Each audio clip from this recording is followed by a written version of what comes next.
So 6 persons have been arrested. This is under section 286 and 106 of the Bharatiya Nyaya Sanhita at Malavali Rural Police Station in Mandya district. The report is already out. The children are doing well. They are improving their condition. All are stable.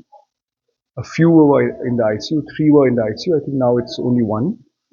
So the others are in the general ward.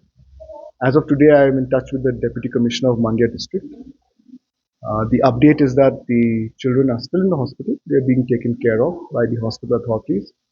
And the Deputy Commissioner has also deputed officers from the Child Welfare Committee of the district of Mandya to regularly be in touch with the hospital authority so that anything that is required for the children is taken care of. And we have also written to the deputy commissioners here to release 3 lakh rupees as ex gratia as announced by the Honorable Chief Minister for the 2 boys who have unfortunately died.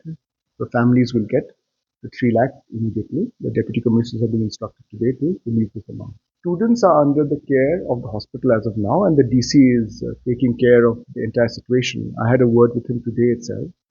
Now, these students are all in different classes. Some are in class 5, some are in class 8, etc. So they are at a crucial juncture where they have to take certain exams. Otherwise, they will lose that particular year. So the DC is trying to arrange, how these students can take their annual exams. I think that's what they've expressed also. And definitely, the district administration, etc., has reached out to the parents of this. And after all the legal procedures are followed by the district administration through the process of law, where the Child Welfare Committee of that district will be involved, the plan is to bring them back to the state of Meghalaya.